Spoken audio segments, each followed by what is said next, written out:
Hi, welcome to the Adair Clough's Curiosity podcast. I'm Shawn and Adair. I'm Jeff Clough.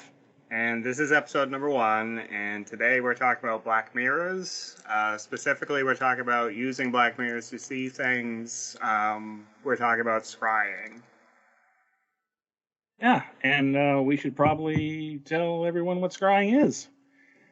Assuming you don't know already, maybe you do if you're watching this, but according to Wikipedia, which as we know is the repository of all human knowledge, scrying, also referred to as seeing or peeping, is a practice rooted in divination and fortune-telling.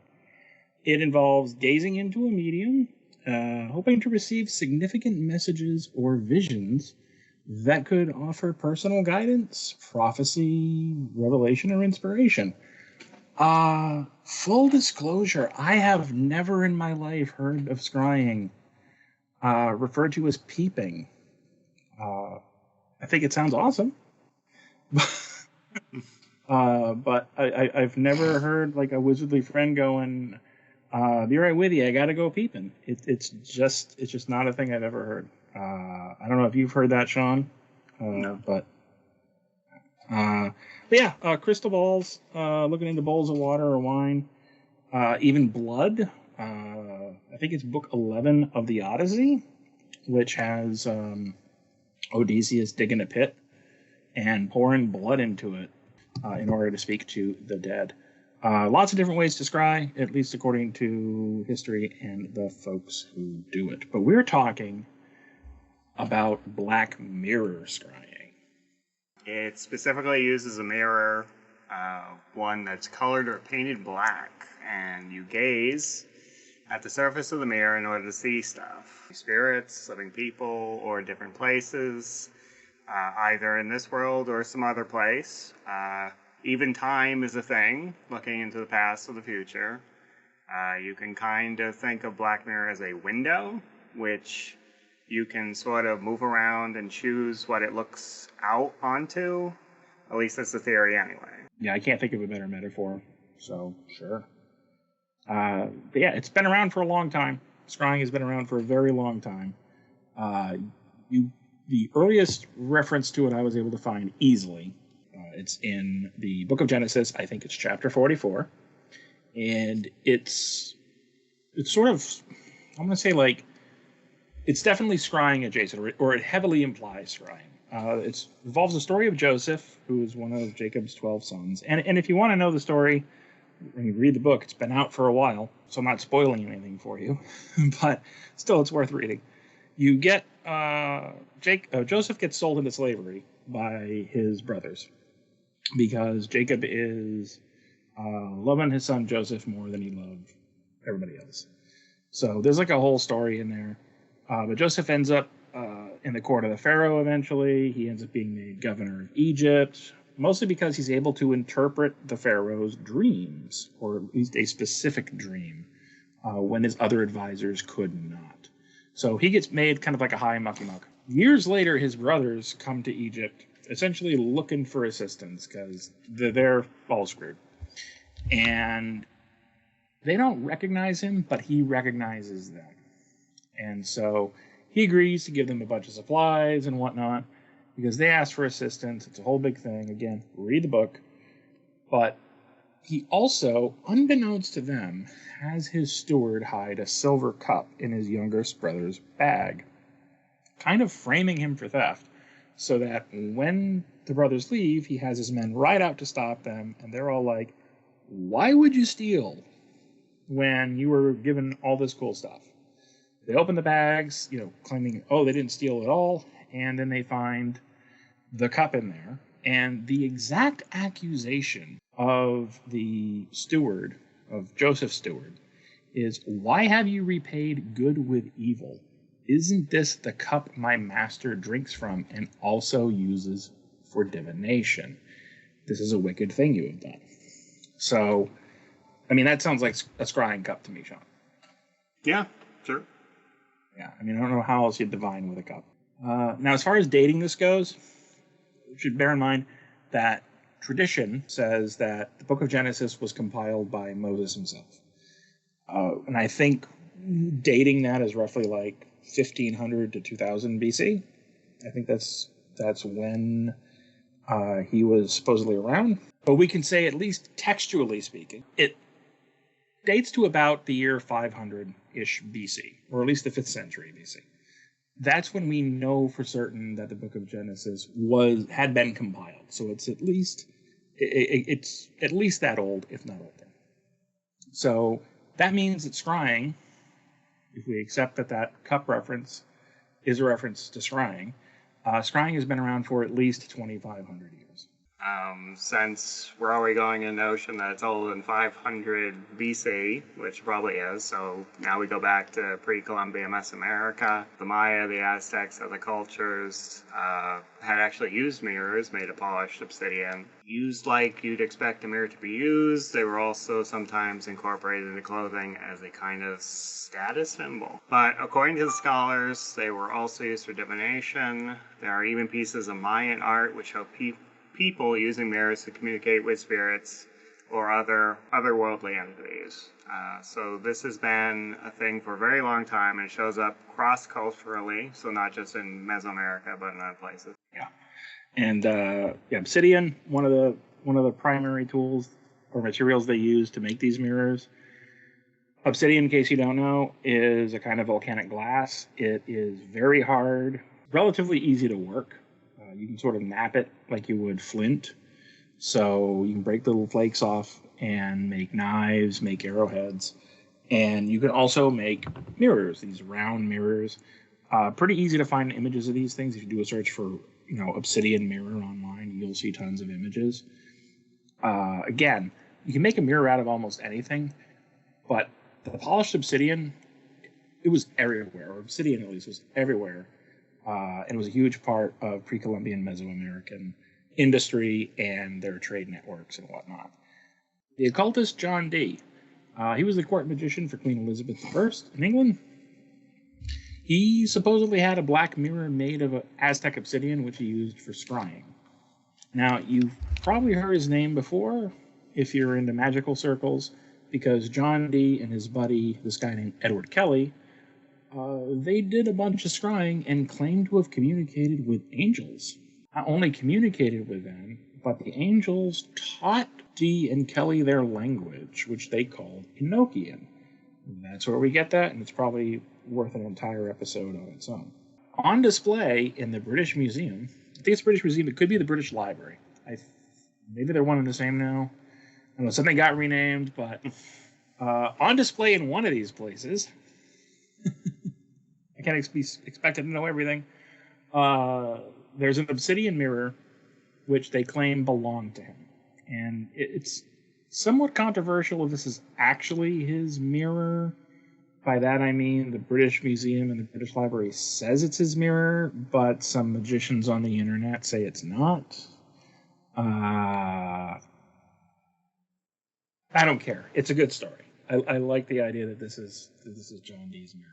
The term back then that they used to use is shoestone, spelled S-H-E-W, and that's how it's referenced in his papers and whatnot.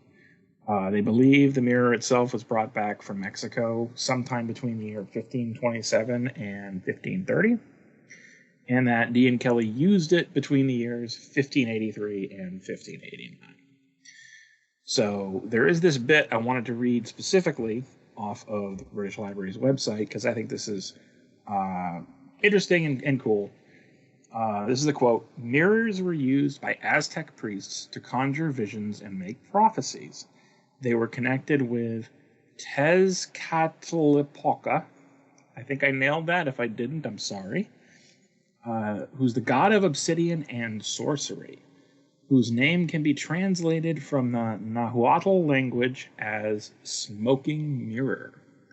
So that's kind of cool. In this name, you get the god of obsidian and sorcery, and you get smoking mirror as the translation of that name, or a translation of that name. So it kind of ties everything together, according to the British Library. What do they know? So the mirror came with John Dee's mirror came with some notes, The notes themselves apparently only date back to like the 17th century, though. Or, sorry, it's not 17th century, the 1700s.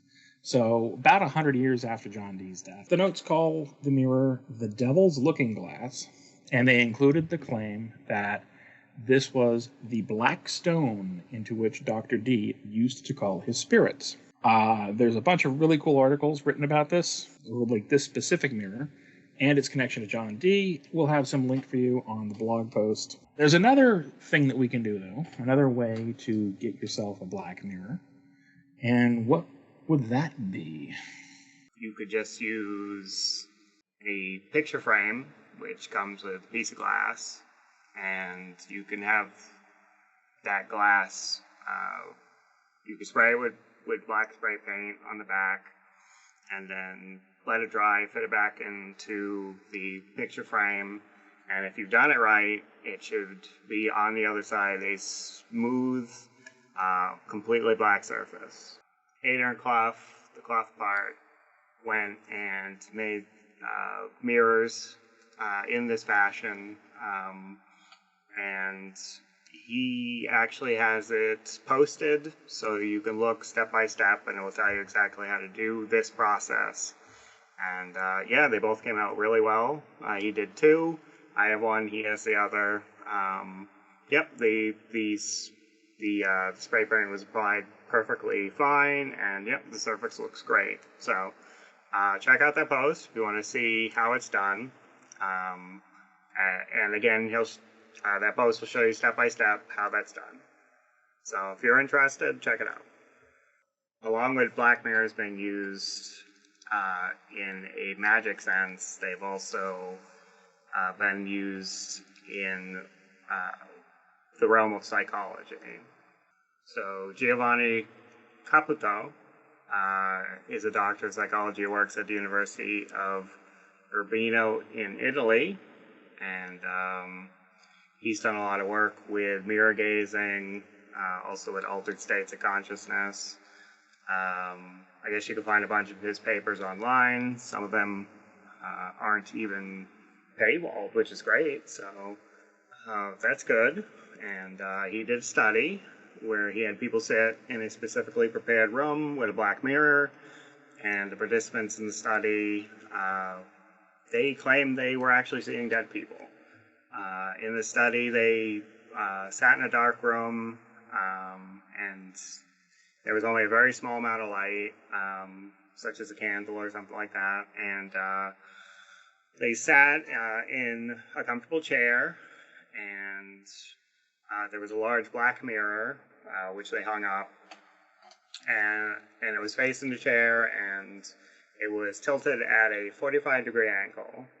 The idea was that the participants, they would sit in the chair, look in the mirror, and they wouldn't see any reflection of themselves because of the angle.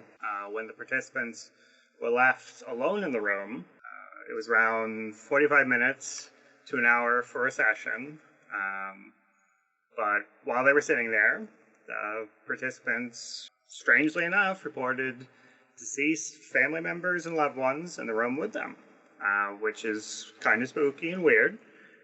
Some of them had full tactile senses or experiences where they were actually feeling, I guess, these entities or whatever, touching their shoulders. They heard voices. They saw them. Fully half the participants claimed they had a result. It's completely wild that any doctor of psychology would perform this kind of study today in modern times.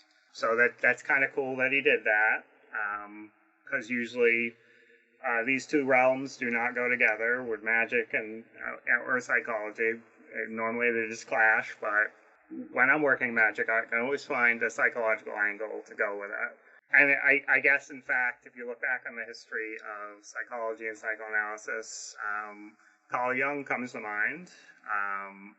He was both a mix of psychologist and wizard. He left a big impression, and that's an episode we could do at a later date, especially if anybody's interested in learning more about him and such.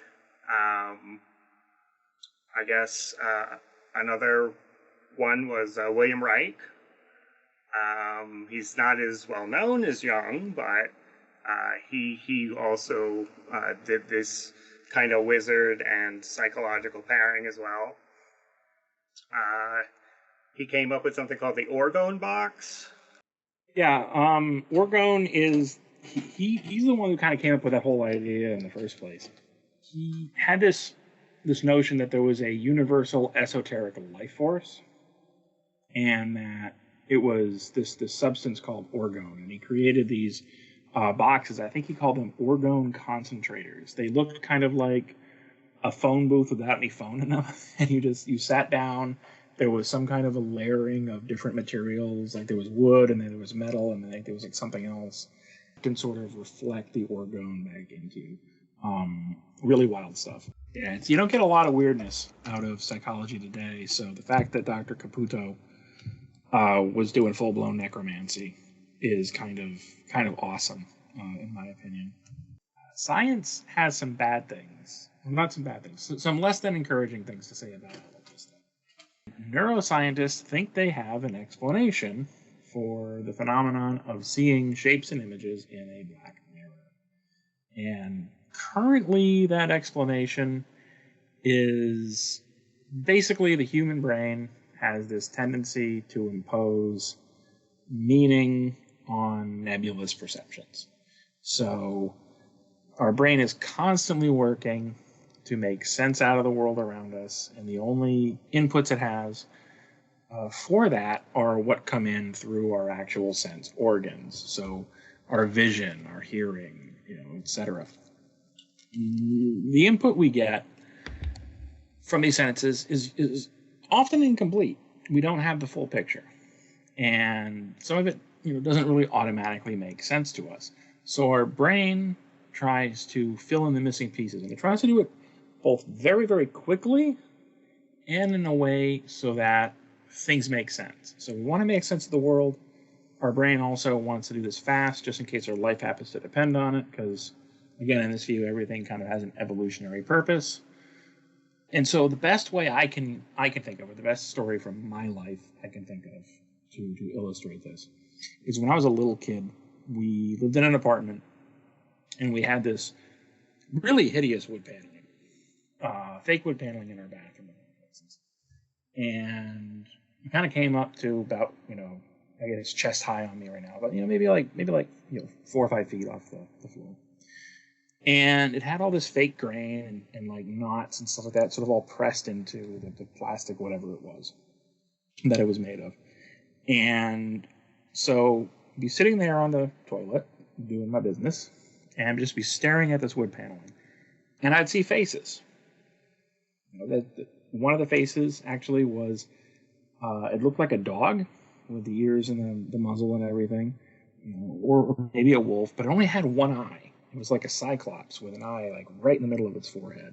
And you could see other faces too. That's kind of the most common thing I guess people see, is they notice faces more than anything else. It's not really there. The people in the factory weren't drawing little faces of one-eyed dogs, but it's because our brain is looking at these essentially random patterns, and it's putting them together. So if you look at your, some wood paneling, or you look at the carpet or whatever, you're going to see maybe faces in there, maybe some other object. Same thing happens with clouds. When you're looking up at the clouds, you might see a fire truck, or you might see someone jogging, or whatever.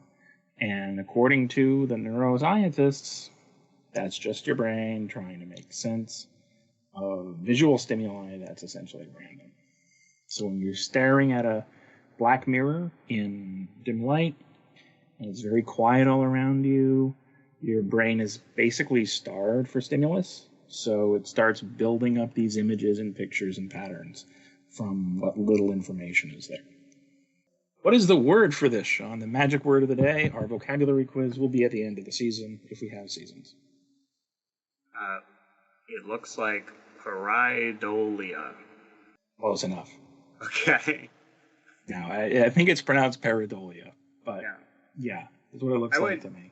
I would also say that the black mirror, if your brain is starved for like any information whatsoever, I would say the black mirror almost gives nothing. So I would, that's interesting to me, and maybe it shouldn't be brushed off by people just looking at this from purely materialistic. I mean, if you're seeing images and they're popping up, what exactly is your brain clinging on to create these images? You know, so. Yeah, there's really nothing there. If you did your mirror right, and in the blog post when we talk about how to make a black mirror, I caution, if there are any little imperfections in that mirror, in the paint surface, your eyes are going to go to them. You know, your eyes are going to go. You're going to see that streak, or you're going to see that fingerprint or something. But if you've done even a halfway decent job of minimizing that, there is nothing there. Right. Like I don't know what little things you could be having for hooks, what your brain could be using for hooks, when there's literally nothing there in front of you. Yep. I think until you've done this yourself, it's hard to imagine that kind of blackness, that kind of darkness, until you've seen it yourself. I don't know that it's absolute darkness. And I've certainly seen those videos with that special paint that they have. That's like the blackest paint you can get. But it's almost a spooky darkness. At least it has been a couple times. It's just, wow, there's literally nothing there. So you're thinking like, it sounds like you have some doubts about this as being the only explanation, or something that explains all of it. Yeah, I think so. An argument comes out, though, how much of your unconscious is being pulled on. Like, I don't want to spoil our because we've done experiments on this we're going to be talking about in a bit. I don't want to spoil that, but do you think that the unconscious mind, or things that you might be thinking about, do you think the brain might be borrowing from that when you're staring at the It's quite possible. If you have nothing that your brain can hook onto, then yeah, it might use things that you've already thought of and stuff like that. That's one explanation. It depends on where you're coming at it from. You know, if this is part of your belief system, then you might tend to think it's something else, you know, like a true supernatural realm. And who's to say it's not? I don't know. Yeah, it's good. Pareidolia actually is part of a larger phenomenon, or is considered a subset. This is where we have a little bit of a competition between neuroscientists and psychologists. I think, anyway. I don't want to put words in their mouths, or claim they have beef where they don't. Neuroscientists tend to think of themselves, particularly neurophysicists tend to think of themselves more as hard science oriented, and psychiatry to an extent, because they've got the drugs. Whereas psychologists and psychoanalysts tend to be looked at more as like a soft science approach to things. It's less evidence based. Come to that argument wherever you want to come to it. The point is you see something talked about in psychology a little bit more, and that's this overarching phenomenon called apophenia. And pareidolia, which again is that whole seeing patterns or seeing faces and whatnot in random visual stimulus. Apophenia is just the general tendency of human beings to perceive meaningful connections between things or events which are unrelated. We find patterns. And when I say unrelated, I mean things that don't have an obvious relationship to each other. We could talk about how everything gets connected to one another. We're not talking about that. We're just saying, hey, let's just assume these two events are completely separate, but our brains find some connection between them, or some meaning between them, whether there really isn't any. The go-to example here you can find is gambling. If you're playing a slot machine, we can do the math. As long as the slot machine's mechanics are known, we can do the math out to figure out all the probabilities of winning all the various prizes. But sometimes you're playing slots, you might win 2, 3, 5 games in a row, and you're thinking you're on a hot streak, or the machine itself is hot. And what that means in practice is you think the next time you put in your dollar and you pull that lever, you have a better chance of winning than you would under normal circumstances. And that's, according to mathematics, you're not. According to mathematical probability theory and whatnot, you're no more likely to win on that next pull just because you won a couple of pulls in a row before. Nor are you less likely. It's all the same thing. We can talk about coin tosses and whatnot. It starts to get, and again, if you're a geek and a nerd like me, it gets a little bit more interesting, but most people probably be bored out of their mind. Let's just say that anytime you flip a coin, you always have a 50-50 shot.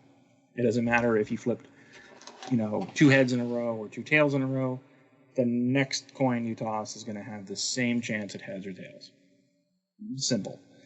You get basketball. There's a thing called the hot hand fallacy. And you have sports fans that believe this so much. Like, you'll never, no amount of mathematics is ever going to make people believe something else. But the idea is that if a player makes a couple 3 successful shots in quick succession in a game, if all else is equal, they're not playing against a wildly outclassed team, what have you, all else being equal, they don't actually have any better chance at making the next basket just because they made 3 in a row. And in baseball, you've got the idea of people being, like, hitters being due for a hit. Or if they've been in a slump for a while and they haven't been doing good, people, a guy will come up to the plate and fans will say, oh, this guy's due for a hit. Statistically, mathematically, there's no such thing. He's going to hit or he's not going to hit. And, over time, he'll get his normal batting average out of things. So that's where apophenia can kind of come in. Apparently, pareidolia is a subspecies of that. I can see that they're related, but there you go. So I think, do you think we satisfy the materialists on this? Yeah, sure, I guess. I'm a bearded wizard on the internet. So, again, that alone should tell you what I think about materialism.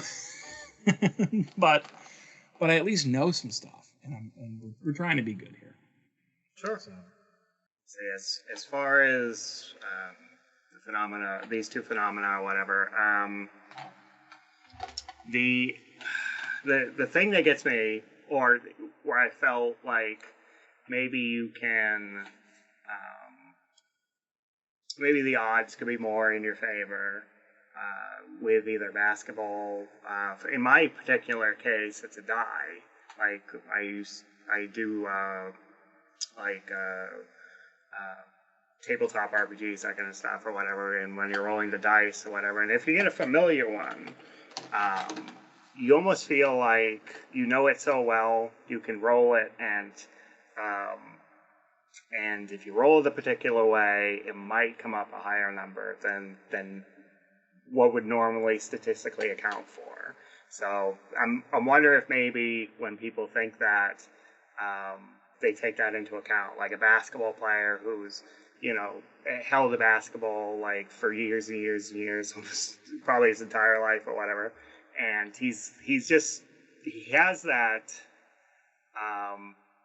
tactile feel, and he knows that ball so well, and like how much force he has to use or whatever. I feel that could tip things a little more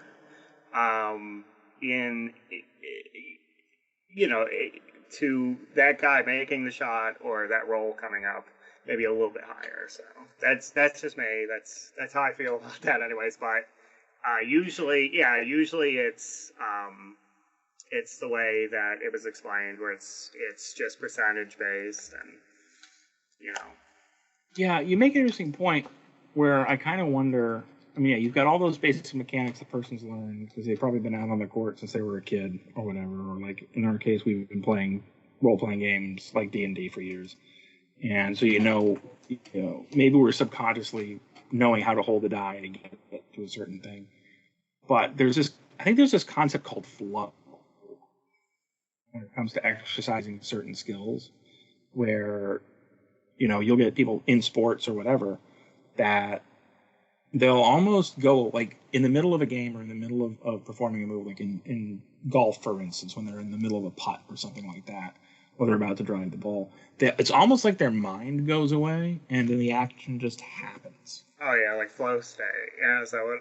Yeah, flow state, Yeah, exactly. okay. Yeah. So I kind of wonder if you've gotten 2 or 3 of these baskets in a row, you end up. Does that encourage you to get into this flow state? Maybe. Maybe that's what the fans are pulling on when they, say these things or whatever. There is a percentage chance, but they feel like, this guy, whoever it is, they just really, they're just taking into account those things that maybe a straight percentage just can't account for. Right, so all that said, and in the interest of satisfying our curiosity and exploring kind of different ways of thinking and doing things, we made some black mirrors, as Shawn said, and we used them. And we saw things. Did several experiments and several attempts at each experiment. And Shawn, why don't you tell them about experiment number 1? You can tell them your experience, and then I'll weigh in with mine. All right. So this was a simple one. The only parameters were just take 10 minutes, go into a dark room with some light, either a candle behind the black mirror or not, and just see what you see for 10 minutes. And you stare at it like you're looking through a pane glass window in the middle of the night. So it's hard to see anything out there, but you're going to try your damnedest. And so you kind of look through this pane of glass and you're looking for objects on the other side, basically. And so I did that for about 10 minutes. All right, so what I got after about 10 minutes, the alarm went off or whatever, and I recorded what I saw. So basically what I saw were just fragmented images. Do they mean anything? I don't know. But it was kind of unclear as to what it was I was actually looking at.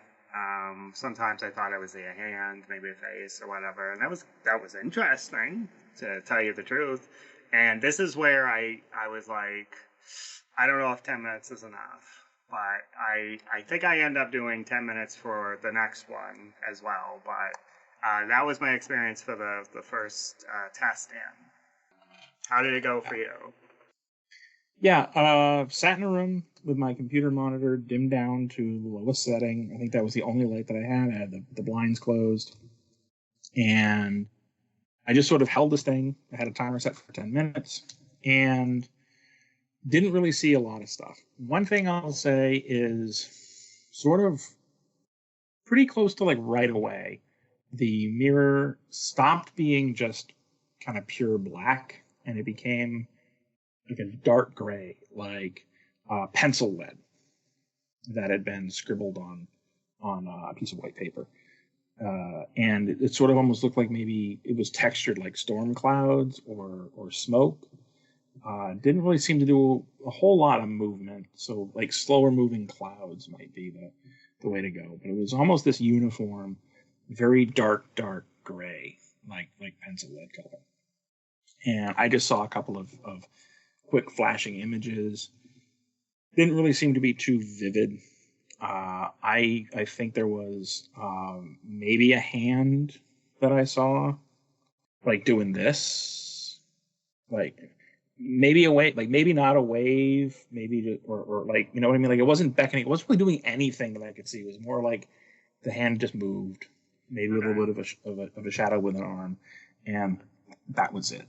Not a lot going on. This first attempt, you know, again, I've done a little bit of scrying before, used a black mirror once or twice before. Got much the same result before this. So still very early in the process. I don't know if you've ever used a black mirror before, Shawn. No, it's one of, yeah, these tests were basically when I first shot at doing this, and I liked it quite a bit, and I'll probably do more in the future. So. Yeah. Okay. What about, let's see, experiment number 2 is where I started getting something interesting. What do you want to talk about that? All right. Yeah, it fell into the same parameters of 10 minutes, dark room, just a little bit of light to see by. Unfortunately, I did have some distractions. The first was just restlessness. Perhaps my mind was on other things. So, I staring at the mirror, trying to adjust to it, get into that mindset or whatever. Then I'm getting texts and phone calls, and I'm like, okay, enough's enough. I have to go deal with this. So for that particular experience, it still fell within 10 minutes, and I got the distractions more towards the end of that 10 minutes or whatever, so it didn't mar it too much, but not so much. Not even fragments, really, or anything. Just Yeah. The black surface, sometimes maybe some cloudiness you can see or whatever, and that was about it. So Yeah, and I kind of want to throw something out there because one of the things we sort of tried to touch on a little bit ago was that idea of, well, maybe you're subconscious because you have nothing. I mean, you pointed out when you're looking at this mirror, you're not seeing anything. It's not like there's dots on the mirror and your brain can just connect those dots easily. Right. There is nothing on this mirror. And so I raised the question, kind of devil's advocating here. Well, maybe it's your subconscious. Maybe it's something that's on your mind that is being projected.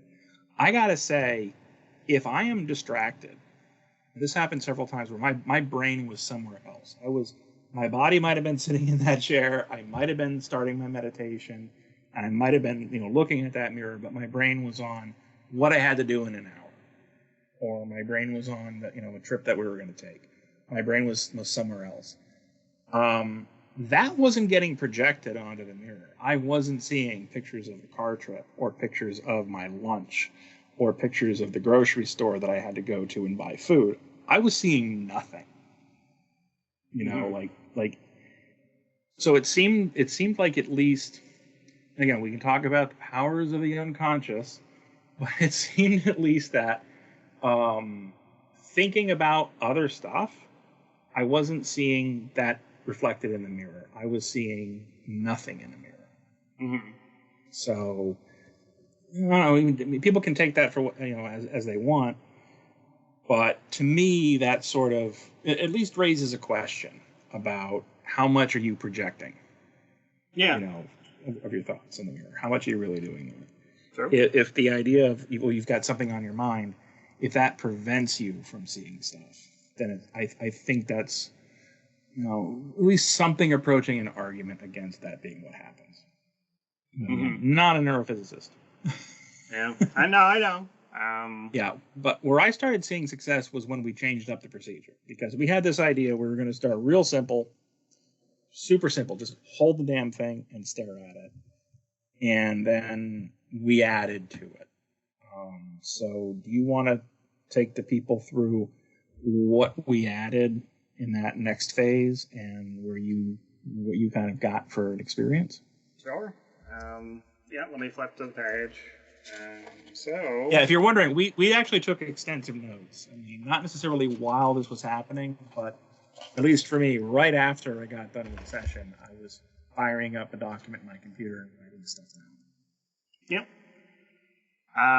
Okay, so all my sessions are recorded and with times and dates and stuff like that, just to for my own personal reference and stuff like that. And this was the third Black Mirror attempt, and what changed on this one was intention.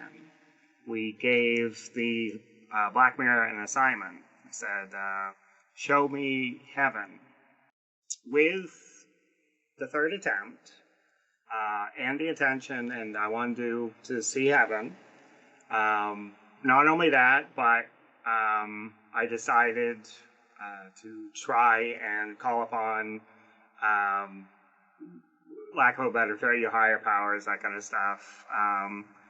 So I asked my spirit guides if they would create a safe space for the scrying, and if they would help me kind of get through the murkiness of the Black Mirror and show me the image that I wanted. And I don't know how the listeners hear about spirit guides or guardian angels or whatever, but it, it, it for me, it's like a safety blanket. You know, it's bringing in. So if you're dealing with spirits, why can't you have your own personal spirits that are here to help you and guide you through this life, especially if you're trying to reach out to them or whatever? Because if you're not, they don't really have a voice, and they probably do their best. But in this particular time, I wanted them included, and so I gave them a task of creating a safe space and basically making sure the riffraff doesn't get through, and to show me, or basically help me to see what heaven would look like using the Black Mirror scrying. And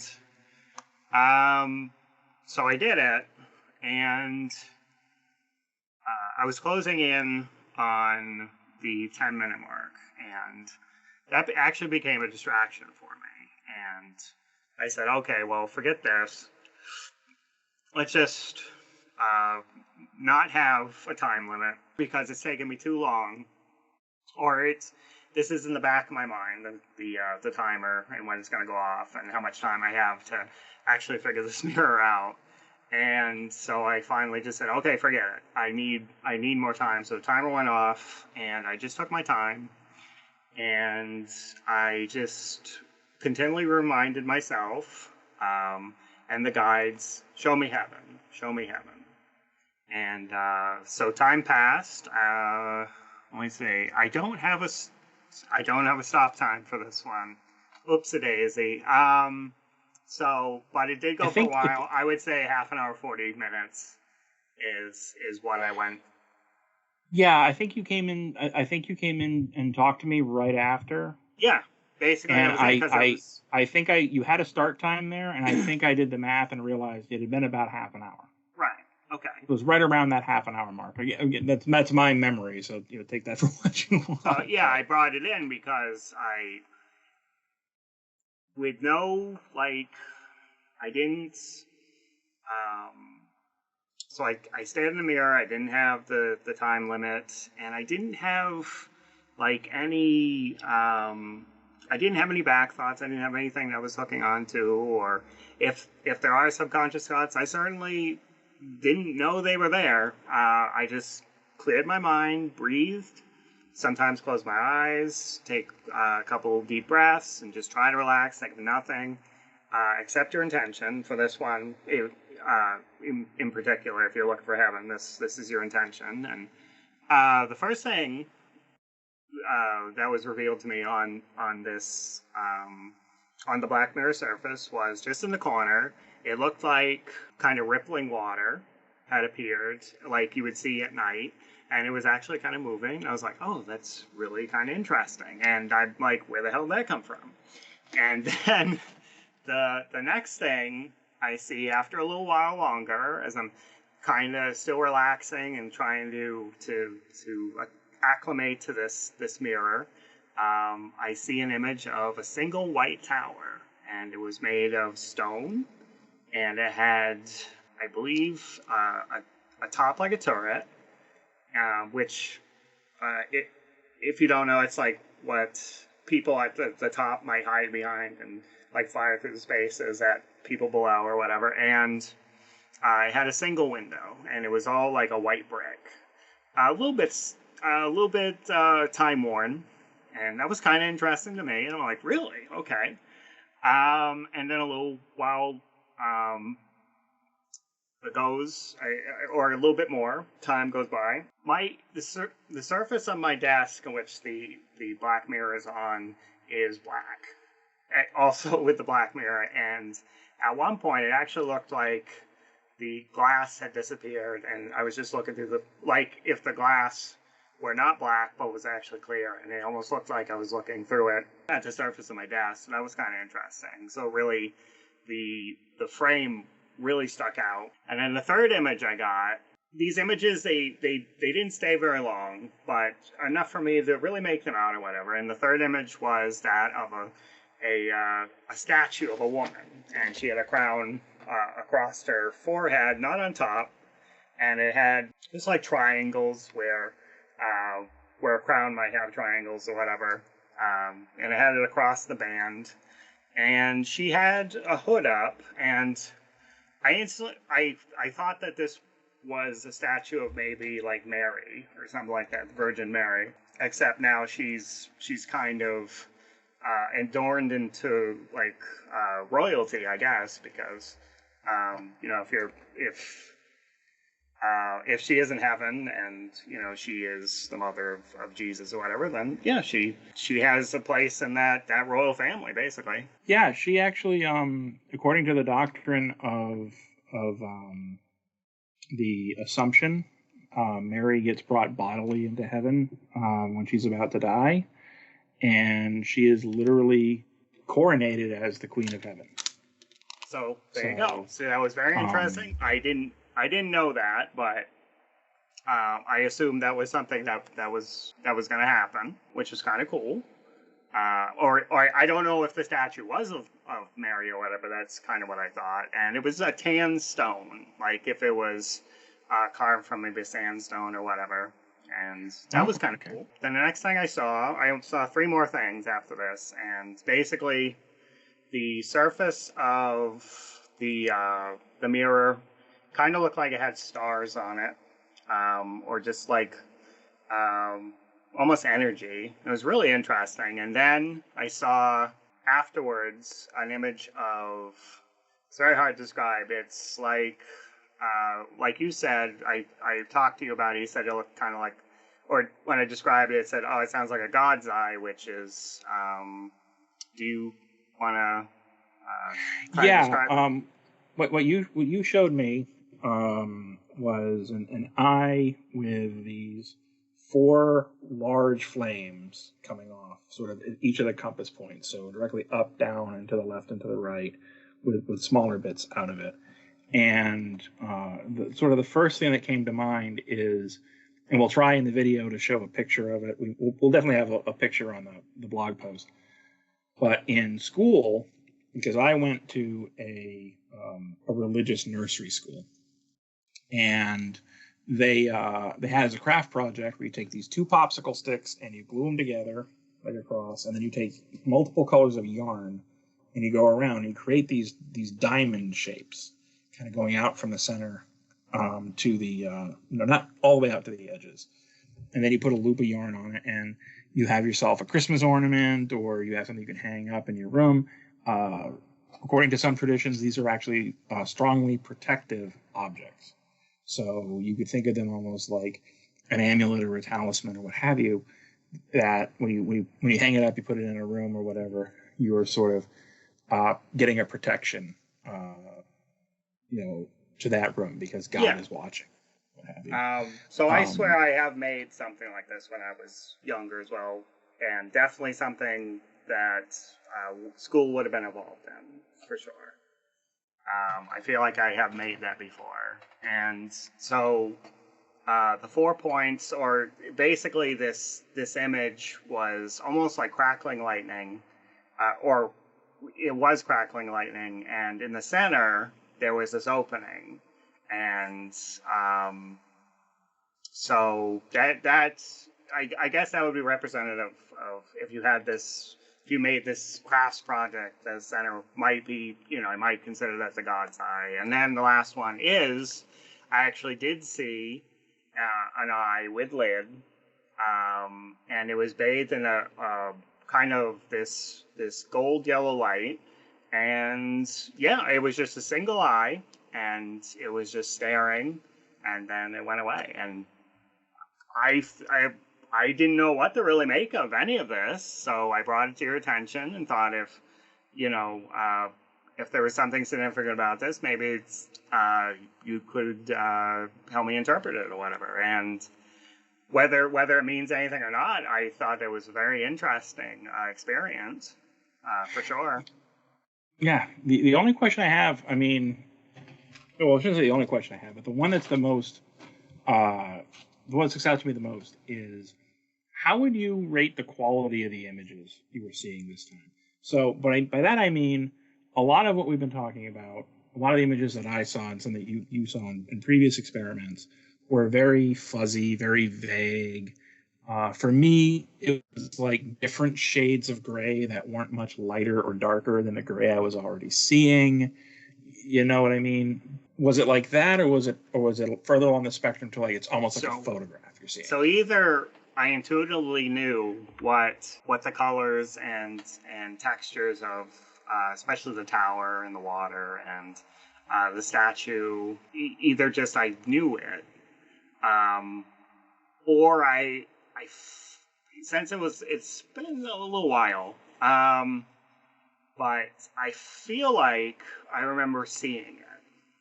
So you could say, oh, you either intuitively knew it and you didn't see it. Maybe what you saw was a black and white image or whatever. But I feel like I did see it, and okay, not for too long, but because I kept asking the question, and the really cool thing is I wasn't thinking about anything.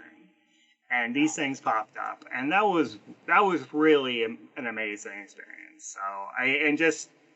So I don't know where these images come from. Is it a subconscious thing? I have no idea. I did specifically ask for Evan, and maybe I saw fragments of it. So who knows?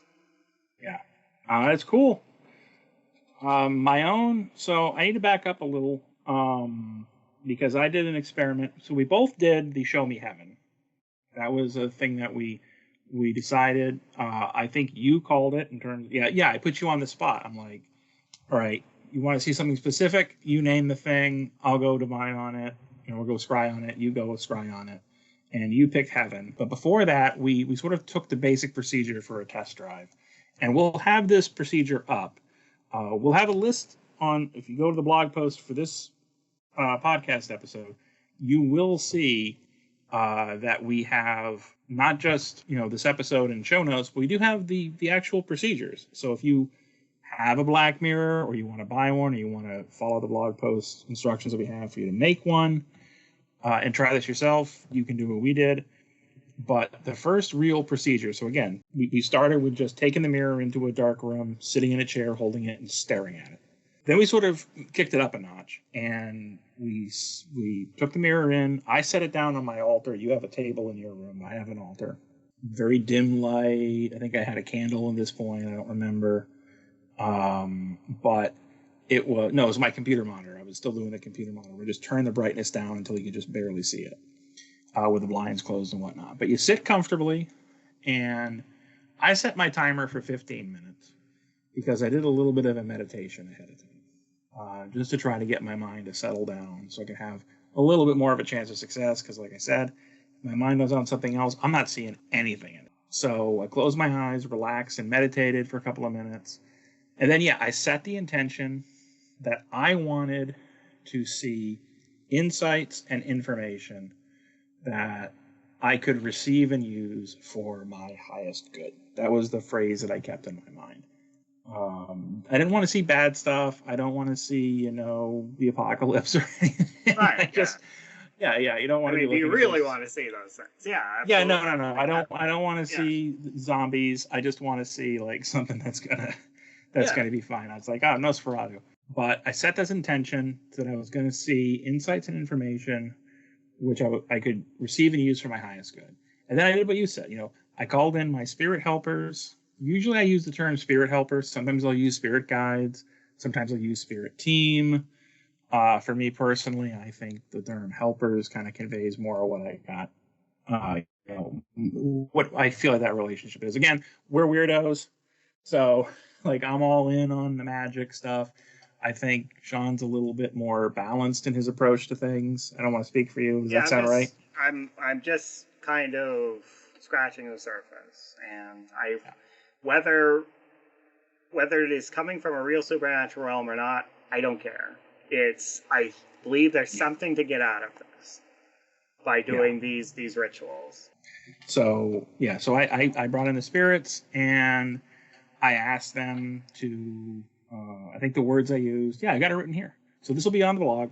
I call upon my guides, and I ask for closer contact, wisdom, and protection. call upon my guides and ask that you use this mirror to show me that which I need to see for the purpose of fulfilling my highest good. And then I said, I call upon my guides to make sacred this space and to guard it against any hostile or unhelpful forces. Seriously, you can use whatever words you want. You can use no words. That's just what I threw together. And once I felt relaxed, I looked past my reflection, just as Shawn explained. So you picture like it's a dark, it's a dark night outside. You got a light on in the house. You're looking past your reflection. And I just stared until the alarm went off. Yeah, for this first attempt or two, I did do the timer, but for the last attempt, I did follow Shawn's advice, and I turned my timer off under the theory that that was distracting me. So yeah, I did this at like just before 7 a.m. because I'm an early riser. Blinds are all closed. I have my computer monitor just down to the minimum, and 15-minute timer. And right away, I got that. It went from black to that dark gray smoke or storm cloud, that pencil lead. That was the most constant thing. There was one session that I didn't get that very much. I'll talk about that later, but that was the one constant thing, and that was the most surprising thing to me, is because this is a black mirror, and it's in a black room, or not a black room, but it's in a dark room, and so I expect to see black.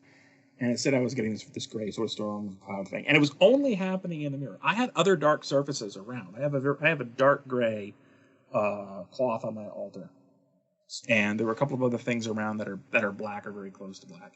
The mirror surface was the only thing that did this. That was in my field of view, and I actually looked at a couple of things. So that was curious. That was like the first sort of moment that I had. Definitely wasn't the texture or color that it had been when I had been looking at it before I had closed my eyes, and there was a definite movement there. But yeah, dense storm clouds. Some people talk about like their scrying device filling with smoke. I wouldn't argue the point, but to me it looked more like dense clouds moving very slowly against the sky. So the first thing, this session was probably my most successful session, to be perfectly honest. Everything else after this seems kind of anticlimactic, so whatever. The first thing, I swear I'm not making this up. The first thing I saw was a UFO. It was one of those, it was like the comic book style flying saucer with a little dome. I couldn't see anybody, and it was all metal. But it was this UFO just hovering there. And it was over this line of trees. And I'm like, what is this? And then it dawns on me that it was close, but it wasn't identical. It was like that poster in Agent Mulder's office in the X-Files with I want to believe. Yeah. With what I want to believe written across it. And I just laughed. Like, it's so dumb. I mean, it's so stupid a thing to see. It was pretty clear. I mean, it didn't seem, the tree line was very clear. The UFO shape was very clear. I don't want to say it approached a photo, maybe a grainy photo, a dark grainy photo.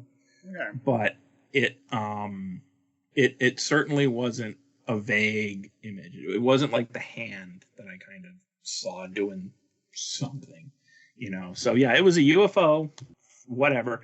I was not thinking, at least not that I'm aware of, I wasn't thinking about UFOs. I wasn't thinking about the X-Files. I mean, the fact that we're doing weird stuff in the dark, maybe the X-Files were back there somewhere in my filing cabinet. I don't know. But for this to kind of be the first thing I saw in this next level up elaborate ritual was something else. But whatever, it is what it is. Maybe if this is my unconscious is as much of a smart ass as I am. So the image changed. After I laughed, the image changed. And this is the clearest image I saw in any of these. It was a set of dial calipers.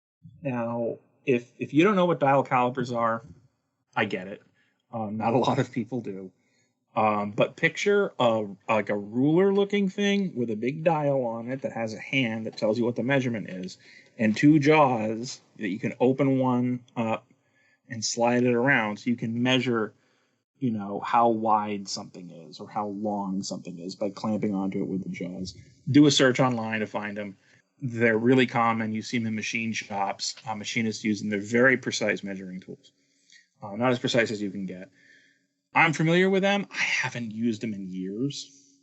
I think I last thought about them 8 months ago. And not something that's a regular part of my life.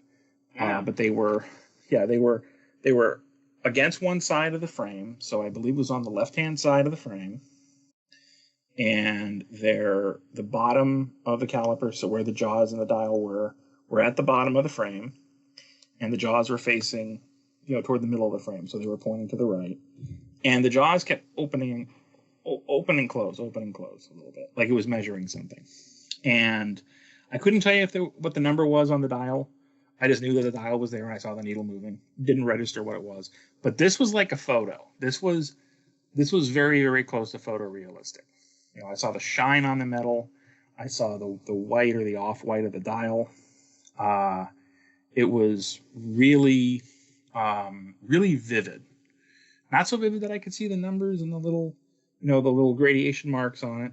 Didn't see those, but I did see, these were dial calipers, and it was much clearer than anything I had seen before, and most of the things I saw since. Mm-hmm. So, yeah, again, with the subconscious, talking about these things, maybe somewhere in my Rolodex, I'm thinking about dial calipers, and I don't know, or something. But I spent it was probably the next day. I actually did look around my altar and look around at stuff that was in my visual range to see what could have possibly reminded me that they even exist. What could have possibly gone through my head here to bring dial calipers up, and I got nothing. I came up with nothing. Maybe it'd be more. I certainly can't think. Yeah. So, but anyway, that went away. That image went away. It probably hung out for maybe 5 or 6 seconds, maybe 10. I don't know. Those went away, and I got the UFO again. Okay. Whatever. UFO popped up, and I saw 2 or 3, and I'm not exactly sure of the count here, because I was so flabbergasted at seeing the UFO again, and I was still confused from why are you showing me calipers, that it was 2 or 3 orb-like pulses of energy came out of the UFOs, the bottom of the UFO. Okay. And kind of went off frame at the bottom left-hand corner of the mirror. Now, I didn't hear any sound, I didn't hear any pops, and I didn't see anything that looked like an explosion. So I don't know if this was, I don't know if the UFO was shooting something or if this was something else going on. Who knows? Yeah. Whatever. I'm watching UFOs shooting at trees. It's fine, but that hung out long enough for me to go, and then it faded away. And I saw more trees, and this time I was looking up, and these trees were definitely just the silhouettes. So I've taken photos of trees with a textured sky behind them and a camera, and I black and whited them, and I've done contrast tricks and whatnot. This was like that. I was looking up through some trees, and there was a sky past them, like a gray sky past them. So I was just seeing the black, or mostly black, silhouette of the trees. So again, pretty clear, but definitely in those shades of black and gray that I'm used to seeing. That was still very clear. Image shifted again, and I saw a close-up of a tree trunk, and it had one branch that was maybe about, diameter of my forearm, and it was angled up at about a 40-degree angle. Not quite a 45-degree angle, but it was angled like this. Whatever, that went away, and then I saw more trees, more silhouetted trees at a different angle. The images at that point started really changing very quickly. And I began to wonder if it almost felt like I was racing to try to make sense of stuff. So I started kind of wondering at this point if it was just my brain making shit up. This is the point at which I'm like, all right, maybe I'm not seeing something. Maybe I'm thinking I'm seeing something. I saw what looked like a 3 to 4 foot high standing stone that was maybe about a foot in diameter or possibly less, kind of curved like this. Mm-hmm. You know, make of that shape what you want. Yeah. I thought maybe it had some carvings on it, or it could have been just natural stuff. I honestly couldn't tell you if it had carvings. If they had carvings and it had a secret message for me, I missed it. It was definitely rounded over, kind of missile shaped. I mean, we know what shape this is. I'm not going to go there. Okay. It's just UFOs and yeah, whatever. Yeah, more images, another tree and some more bushes, very vague. And then just stuff started going so quickly. I had no idea. This is about the time I realized I had become so relaxed and chill that I felt like I wanted to go to sleep. And I want to point out something you didn't bring up, but I want to bring up and sort of pigeonhole you on, is you mentioned that like the second or third time you did this, definitely by the second time, I'd say, you said you found it very relaxing. I think you maybe used the word soothing, but you said like that you could have sat there for a much longer time. Yep. I don't know if it's just the practice of doing this and just kind of having your focus on one thing, and it kind of drowns everything out. Maybe it gets you into this meditative state. And yeah, I felt like once I was there, I could have been there for a very long time. I believe the third attempt, the one where I wanted to see happen, God, I don't remember. Was that the one where I was like, I'm tired? Like I felt, or my girlfriend got home, and yeah, so I usually have to get a second wind by then. So maybe I didn't say that, whatever, but God, one of these experiments, I felt tired or whatever. But yeah, it's relaxing. It's almost like a meditative state, and yeah. Yeah, I had the same way. I almost fell asleep. Like legit, right there, I almost fell asleep. I had to kind of force myself to like wake and be a little bit more attentive. So it felt, I mean, to a certain extent, it felt like I had to pull myself away from it a little bit, or else I was just gonna fall asleep. The last thing I saw right before my alarm went off is I saw, and again, I want to be very clear with a lot of these images, and this is one especially, the word saw, that's really up for debate. Okay. Okay. Because again, it was definitely at this point it was impressions. It was all dark grayscale stuff. Yeah. So there are definitely points in this that I could believe we're just talking pareidolia. We're just talking this stuff, like But I saw what looked like it might have been a pair of hands, kind of folded, like resting on something. Mm-hmm. Maybe, I don't even know if that was there, but that seems like what I saw. But yeah, my alarm went off. I silenced it, and then I thanked the spirit guides. Again, there's going to be a procedure on the blog post if you want to see what we did, and then especially if you want to try it at home.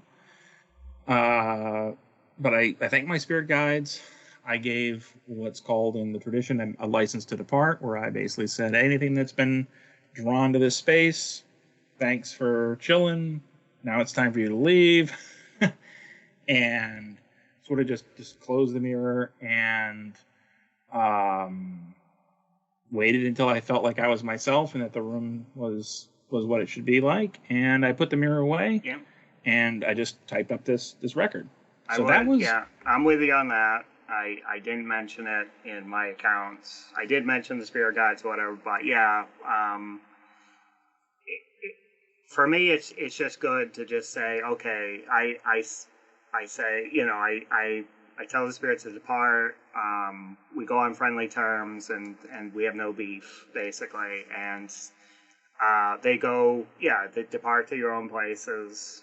So, if you have spirit guides that stay with you, if there's other spirits there, they go to wherever they came from. And for me, it's just a way of turning that mirror back into an object. Like you just say, doors closed, done. And it gets me in a mindset where this thing is now an object again. It's not a doorway. And then I usually cover it and then put it off to the side. So, yeah, pretty much the same. Yep. However, I gotta tell you right now, the UFO amused me. I don't know. What do you get in the Maybe creation story from the cryptids or something? They're like, it's exactly. It's Prometheus all over again. You know. It's like, yeah, we could no heaven. There is no heaven. We created you. Yeah, we use science. Yeah, it was. Yeah. The UFO thing amused me. I'm easily amused. Again, I do want to point out we joke around. That's kind of, you know, I think we mentioned, or I've thrown out the idea that we're 2/3 serious business, 1/3 comedy. That's, I mean, just, but I do want to say what we do, we take seriously. We treat this stuff with respect. Shawn and I we did the License to Depart. You know, in case there's anything to this, we thanked the presence that comes through. We do take what we do seriously, but I at least don't take myself seriously when it comes to this stuff. Oh, okay. And yeah, and so I got a really big kick out of the Mulder poster vision in the Black Mirror. I'm like, all right, yeah, that's pretty cool. Because from wherever that came from, I thought it was great. But what really got me was those dial calipers. And I know that sounds crazy. You know, like, scry dial calipers and that impressed you? Yeah, it did. Because I have no idea where it came from. And it was so vivid. Yeah. It was the clearest image I had seen in the mirror at that point, by far. Like, it's not even close. So the very next day, I said, I got to do this again. And I followed the exact same procedure again. This time was a little bit after noon, so it was probably a little brighter in the house, in the room. I turned off everything. I gave myself 15 minutes to the whole process, and it was a lot of nothing to begin with. I went a good long time without seeing much of anything. I got the gray fog almost immediately, so that was, again, that's a constant. But then I got nothing. I didn't even get indistinct images. I just got the gray. There was not a single image that I couldn't easily dismiss as like I got like my eye was watering, or I got like a floaty in my eye, or I blinked and I got an after image. Like completely dismissible stuff. There seemed like there were a couple of indistinct shapes and forms that came out maybe about the 4 or 5 minute mark. Yeah. But I couldn't make a single thing out. I couldn't even tell you if it was square-like or circle-like or whatever. And it was all, you know, blink of an eye, they were gone. So nothing, I don't want to say anything useful. I want to say literally nothing recognizable, or even interestingly unrecognizable, which is what it is. I did see something at one point that looked like a spark of white light hovering on the mirror. And I thought that was cool. Except when I tried looking directly at it, it started moving off to the side like you're chasing a floater in your eye. Okay. So I think that's what it probably was. I think it was just a floater.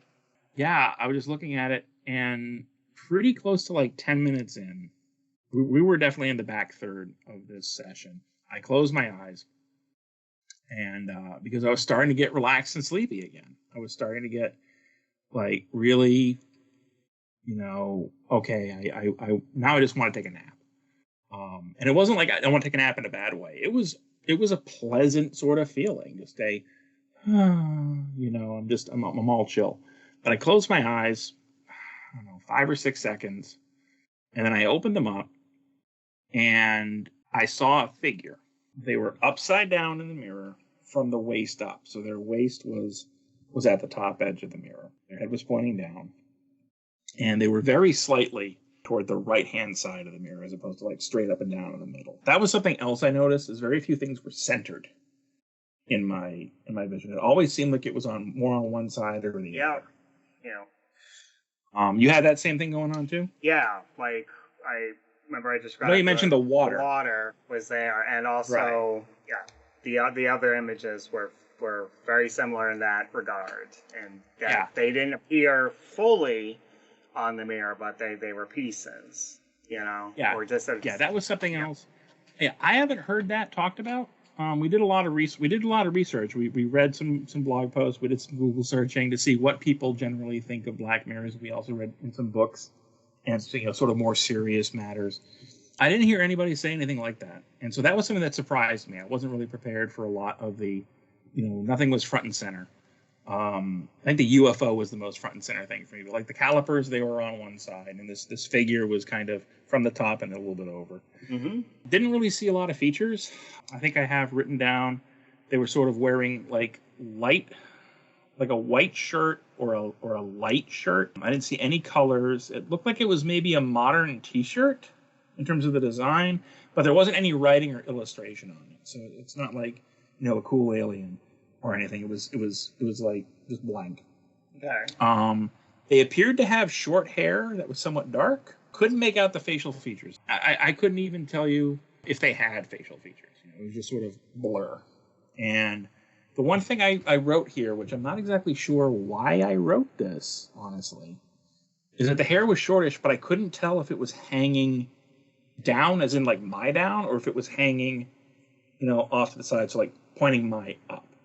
I don't know why I thought, I don't know why I thought the gravity relating to the hair was important, but whatever, I'll take it, because I wrote this right after the experiment. Okay. I was actually startled that they were in the mirror. Like, I was startled that I saw something. Like, I was feeling tired. I closed my eyes for a few seconds, 5 or 6 maybe, and then I opened my eyes, and it was like, what the? You know what I mean? Like, I saw it. And so it vanished almost immediately. Like, I very clearly saw it. It was definitely there. Or at least, my brain was registering that this image was there. But it vanished. So, was this an after effect of my eyes being closed? I don't know why it would be. I don't recall seeing any upside down people with short hair recently. Mm-hmm. I do know that they had like a choker type necklace. Like I could see it because it was dark against their skin. Okay. And it was like a bead or knotted necklace around their thing. I'd say choker, like they weren't being choked. I mean, right. People know what a choker is. But yeah, no facial features, no nothing. And I didn't feel like it was unnatural for them to have facial features. Like they weren't faceless. Mm-hmm. I couldn't see their features. That kind of went away, but it was one of the clearest, again, not quite as clear as the dial calipers, but it was approaching the dial calipers. It was more clear than the UFO. Then I maybe saw like a face or two, just flickering really quickly. Really only vague features or vague suggestions of features.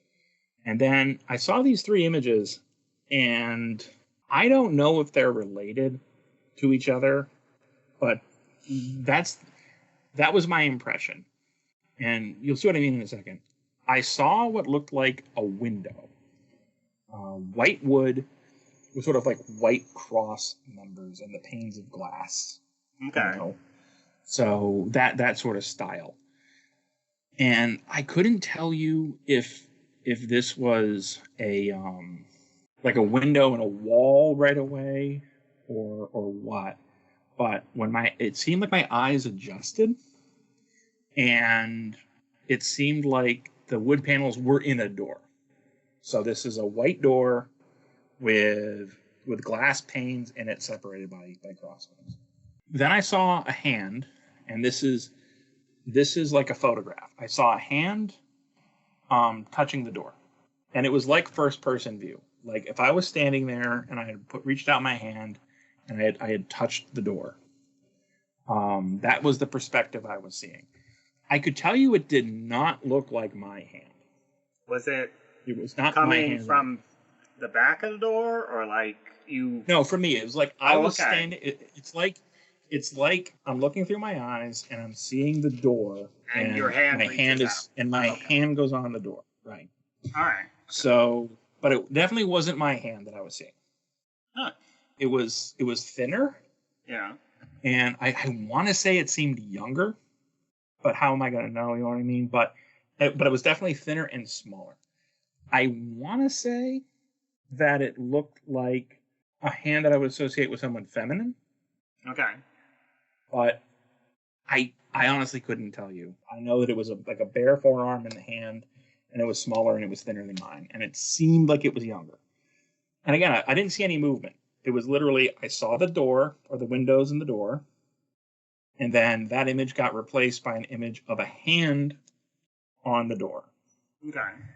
And then I saw a hand on a door with it open, like maybe a foot, not even close to halfway, maybe not even halfway to halfway. And I saw what looked like the edge of a countertop, and some papers and like various things on top. Like I pushed open a door into a house or into like a shed or something, and there was a counter there next to the door with papers or whatever. Now, and that was the sequence of images that I saw. Now, when I go over that, and again, I wrote this in here. When I go through that sequence in my head, it does seem like a story is being told. It seems like I see a door, or someone who isn't me, but I'm looking through their eyes, sees a door, pushes it open, not with a hand on the knob, but a hand like over the glass, like over the door, pushes it open. And I see this counter and stuff next to me. I couldn't tell you what was on the counter. Again, I'm pretty sure it was like papers and bills and envelopes and stuff, but I didn't see any writing. I didn't see any logos. There was nothing that I could use as identifiable information. No text. The other objects and whatnot, because I think there were other objects. Nothing was identifiable, or distinct enough to comment on. That's what I saw. I don't think there was anything else. Yeah, the timer went off. I'd become tired and decided to end it. Actually, no, I decided to end it just before the timer went off. I'd taken a breath and was in the process of thanking things, and then the timer went off right after that. Oh, okay. And yeah, so maybe I got an inner clock. But that was my last experience before I did the Show Me Heaven thing. Okay. And this is where you had a much more interesting experience. I don't know. This is just what I saw. I don't know. Because my first attempt at this, again, same procedure. Instead of saying, show me something for my highest good, I said, show me heaven. Did the intention thing. We followed the same procedure. And I got nothing. Zero focus. Nothing for my first session. 15 minutes. The meditation went fine. I didn't think I had a lot of stuff on my mind at the time. Maybe I did. Maybe I was distracted. But I sat there and I got vague. The most I got was vague shadows and flickering. Mm-hmm. Nothing I could discern. And I remember saying, like, that gray smoke cloud, like sort of pencil lead cloud thing, even that seemed to fade away, and I just kept seeing the black mirror. I just kept seeing the black rectangle of the mirror. Even that, the storm clouds didn't seem to want to stick around. Okay.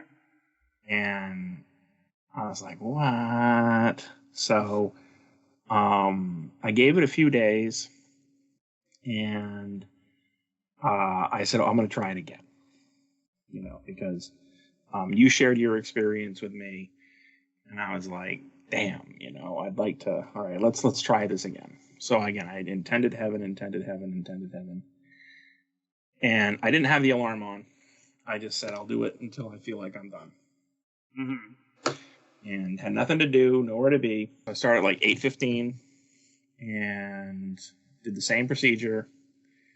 And by 8:27, I had tapped out because I saw nothing.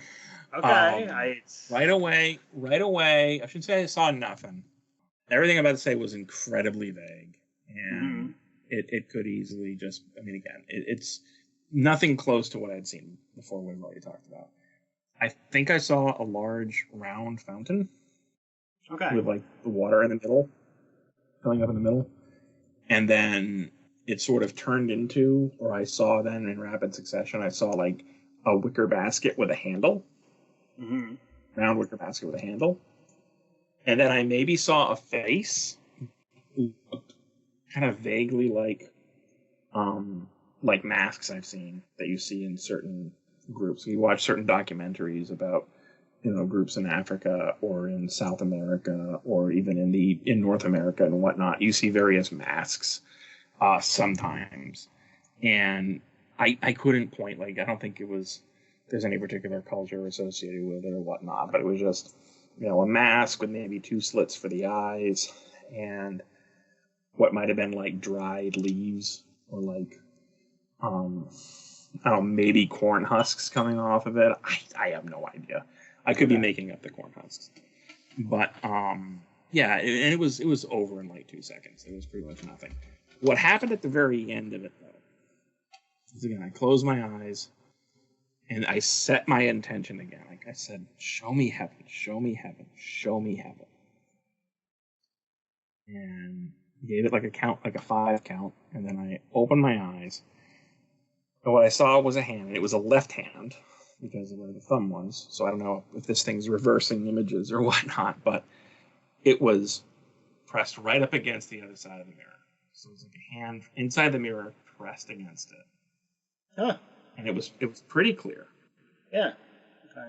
Then it did this. It sort of folded back, or fell back, and just kind of came straight away and faded away. And the thing it reminded me of is those scenes in movies. I mentioned this. It's these scenes in movies where somebody is disappearing into the dark in the water because they're drowning, and you see them sort of fade that way. That's kind of how they faded out. I will say that was centered. The hand was centered, and when it pulled back straight to the center, straight along the center of the mirror. Mm-hmm. So that was probably the only thing. I mean, again, maybe the UFO poster was kind of centered, but most everything else wasn't. This certainly was. So a very, very clear handprint, and then it sort of did that. That was spooky. Again, not as clear as like the hand, the door, the counter, the definitely not as clear as the calipers. But it was more than just vague shapes and images. It definitely felt like more than that. That's what I got. I feel, whether this comes from a supernatural source or psychological one, it's worth doing. I'm going to do it more, and I feel like the more people practice this, they're going to get better. They're going to get more acclimated to the mirror. They're going to be able to get into that state where they're seeing images much easier, and so I'm looking forward to doing that. So that was one of the big questions was, this is something you think this is something you're going to take with you and do more work with? Sure, yeah. I figure if I get used to the mirror and how to approach it, then at least I'll be able to get some very interesting insights, either about myself or perhaps maybe we're tapping into something that we don't understand right now, and I think that's interesting too. So for the listeners at home, we compared some notes beforehand, but we didn't really talk about this part of it. And I'm really glad we didn't, because I might be able to surprise you with saying, I don't think I'm doing this anymore. Oh, okay. All right. I wasn't, first of all, there was some spookiness. Don't get me wrong. You're in a dark room. You're looking at a black mirror. I'm seeing a hand disappearing. I'm seeing maybe breaking and entering. I don't know. I don't know what any of these images mean. The UFO was just funny. The calipers were just whatever. Maybe it's my spirit guides telling me I gotta do some more machining in my life or something. I don't know. Take measure of my situation. Yeah. But it was so hit or miss for me in terms of the images. And the hits, it just felt frustrating. It's like when I'd get that, the fact that I would get these clear images and it didn't seem like it had any context, it kept frustrating me. Maybe keep doing it, and then all those images and all that, maybe it's the pieces start to fall into place eventually, and it's like, oh shit, okay. Yeah, I mean, Dude, they might playing the long game here. I don't know. So that's it. It's one of those things. It seems very clear, and you read about this. Anyone who does scrying seriously, here's a tip: not all of them are on the internet. Okay. One thing we noticed is you do a Google search for how to scry, you're gonna get some wisdom. You're gonna get some takes and some opinions, and I'm not judging anybody on how they go about the stuff. I mean, you do you. The fact you're even scrying, my hat's off to you. But there are a lot of takes on things. But one thing almost everyone, regardless of the hotness of their takes, says is you get better the more you do it, that it becomes easier the more you do it, and the images become clearer the more you do it. And yeah, I've ignored scrying for most of my life. It's just one of those things I did very little of throughout my my magical practice and studies, and because it never really grabbed me. So it's still not really grabbing me. I've had more success now than I've had with previous experiences, and I'm happy I had the experience I had. But maybe because I avoided it so long, I have other divination tools at my disposal where I get clearer answers. And I mean, again, maybe this is a weakness on my part where I'm like, I'm just going to stay with what I know and screw the new stuff, maybe that's where it's coming from. But especially that last session, maybe that hand was waving goodbye. Okay. Because I mean, I don't know. It sounds. I mean, it wasn't, but it sounds like a good enough story where halfway through that session, I was just like, I don't know. I may try another session or two. It sounds like you're pretty sure that this is going to be an ongoing thing for you, and awesome if it is. For me, no, we're talking like maybe 2 more sessions, unless things really turn around. Sure. We're talking maybe 2 more sessions. So it sounds like you think your overall experience with this is a positive one, and I had some positive experiences with it too. Deep relaxation in a couple of these things. It was pretty awesome. Definitely some fun moments for me. Definitely some things that made me think. But what do you think is actually happening when you're staring at a mirror, at the black mirror? I mean, again, you don't have to have the ultimate answer to everything here, but just have you used it enough to form an opinion or have a point of view on that? No. Honestly, I think I need to keep going with it and see where it takes me.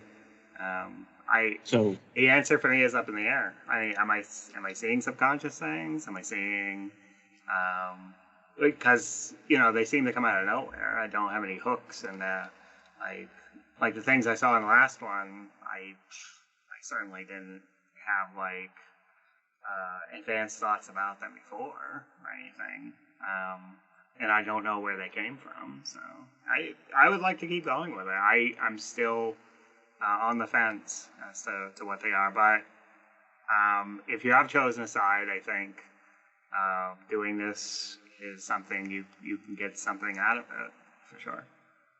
It's like say doing magic is kind of empowering. So anybody who wants to try this at home, I would give it a shot. If you feel a bit weird about it and stuff, just take whatever precautions you have to do to keep your mindset in a good place. And but I would give it a go. Yeah. I gotta say, I'm kind of on the fence too in terms of what's really happening, because some of the experiences I had definitely seemed to be very much in line with what I've read on pareidolia. Mm-hmm. Again, given the fact that it seems like we have so little stimulus to work with, I'm aware that we tend to see more than is actually there. So maybe there's things that we're just picking up. So, but some of the things were definitely so vague and they changed so quickly that I could buy that. If someone told me the explanation for all of those vague, hazy stuff is just my brain making up patterns and details where there's nothing, I could totally buy that. Things that I can't buy is, again, the calipers are a big one, and I'm so glad. As ridiculous as the calipers sounds, because if that was a meaningful message, I did not get it. The memo did not come through. Yeah. But that was so clear and so unexpected that I have a serious question mark, we'll just say, over the idea that my brain just played some kind of advanced version of connect the dots to get that image to show up. I also have a question mark over, I was just projecting my unconscious desires and thoughts into the mirror. I got to tell you, I don't sit around fantasizing about measurements. Yeah. That doesn't do it for me. I have no idea how that showed up in the mirror, and to the vividness of it, where that was like one step removed from the photograph. Lots of hazy stuff, lots of hazy, flickery, indistinct stuff. I'll completely grant you that. At least 2/3, if not 3/4, of what I saw in these mirrors could easily be just it's great. But that, no. Okay. And then the door and the hand, again, like, it seemed too clear, and there was nothing that I recognized from real life. So whatever. But yeah, to echo what Shawn said, try this at home, kids. I mean, well, not kids. Try this at home, adult listeners who are capable of making their own decisions. Yeah. Regardless of what's going on, wherever you happen to, wherever you land on the spectrum in terms of what's happening when you're staring into one of these things. Is the spirits? Is it our brain filling gaps? If you're listening to the episode, I really strongly think you should try this. Shawn, I think you just said the same thing, that you think people should try this at home. Sure. They are super easy to find online. Black mirrors are super easy to find online. You can find the painted glass ones. You can find artificial obsidian, which they're basically just glass that they put a black pigment into. You can find obsidian mirrors. Just make sure you're getting one that's big enough, because they sell some that are like, not much bigger than that, like very small. And you don't want something like that. You want something that's at least, I want to say like maybe 5 inches-ish, maybe 6. We're using 8x10 picture frames, and those seemed perfect to me. Yeah. I honestly don't know if I'd want something any smaller than that. I maybe could go down to like a 6 inches. I'd probably have to put it a little bit closer to me, though, and I don't know how I would do that. I wouldn't want to go with anything smaller. But if you don't want to buy one, you can always make one. And again, we got that post on the blog that we'll have a link to that will tell you exactly how to do it. We've got some good photos. At least I think they're good. I took them. And I thought they were fine. Yeah, they're good. Yeah, I think we got, I want to say it was all like, I think all in was like $15 to make 2 mirrors. And we still have plenty of paint left over. I actually got the paint can sitting over there. So plenty of paint left over to make more of them if we wanted to. But otherwise, they're so cheap to make. And again, you can try it with an elaborate ritual. You can go more elaborate than we did. Or you could just do what we did the first time and sit there and just hold it in your hand and stare at it. Whatever you have time for, whatever you're comfortable with. You can do 10 minutes. You can do an hour. Some people take these things into a closet that they've prepared specially, and they burn incense, and they have a candle in there, and they sit there with a little chair and a notebook, and they stare at these things. So you'll take it very, very seriously. Do what feels right to you. I think it's a really fun and really interesting experiment and experience. And even if it's just all in your head, I'm betting it's still going to be more fun than whatever else you got planned to do tonight. Sure, yeah. So that's the podcast. Yeah. What do you think? We survived. We got through it. Yeah, no, it was good. I liked telling people our experiences with this stuff. Yeah. So we're surviving a heat wave, and we turned off the AC just for you, dear listeners. If you want to know more about the stuff we rambled about here, check out the show notes. And in particular, you're going to find a link there to the blog post for this episode on our site. We have a website, and we'll get to that in a second. But the blog post on the site that we're linking to, it's going to have links to all kinds of articles and additional sources of information that we've covered. So links to pareidolia and links to Dr. Caputo's studies, these types of things. So if you're interested in this is a great place to start, a great place to deep dive and form your own conclusions. Our website is adairandclough.com, spelled ADAIRANDCLOUGH.com. Shouldn't have to spell calm for you. We got articles. We have a weekly horoscope that I write. It's available every Monday morning. We also have a column starting up, a weekly Ask Shawn column on Friday. What is that about? Well, he's like Dear Abby with a tarot deck and a surly attitude.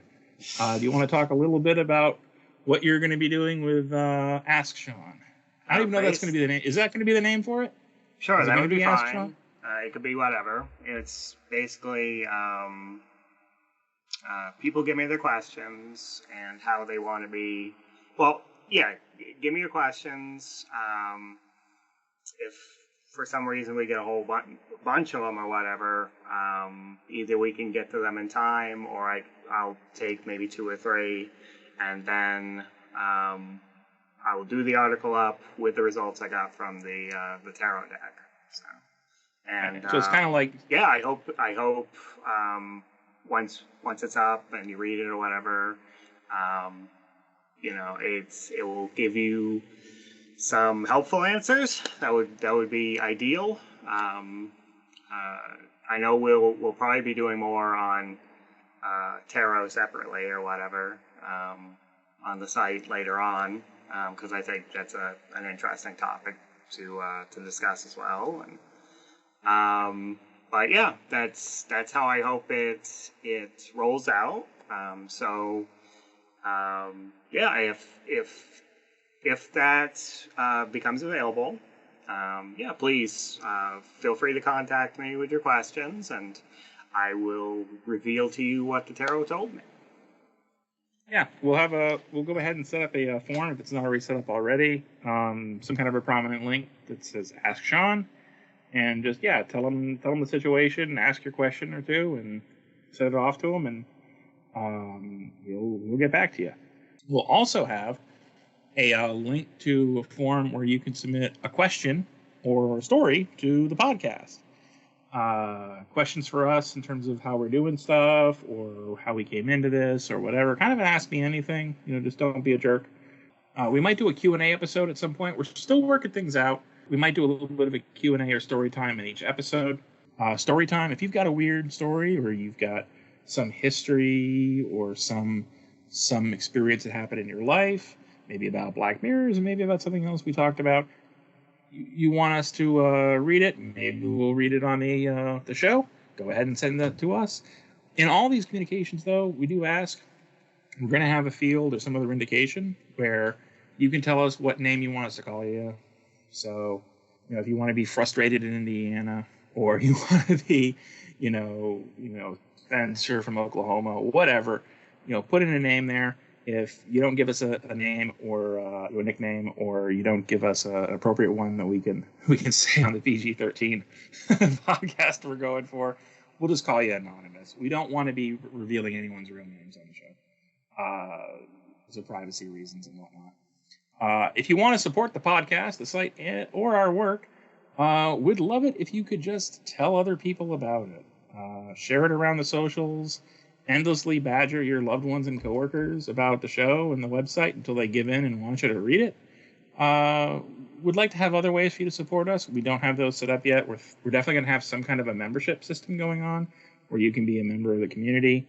And the bottom line there is you'll give us some money and we'll give you additional content in return. Don't know exactly how that's going to look, though. I will say it's absolutely going to include behind the scenes and bonus material for every podcast. We wrote up notes for the Black Mirror episode. Those will probably be available. Additional thoughts we have on that. We have other podcast episodes coming up. We're doing more experiments. We're recording them. Not going to spoil anything for you, but I think we already have something kind of cool recorded.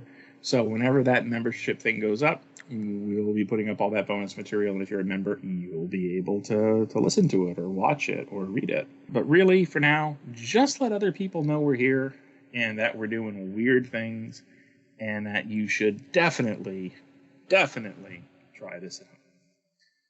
Have a blessed day and lean into the weird.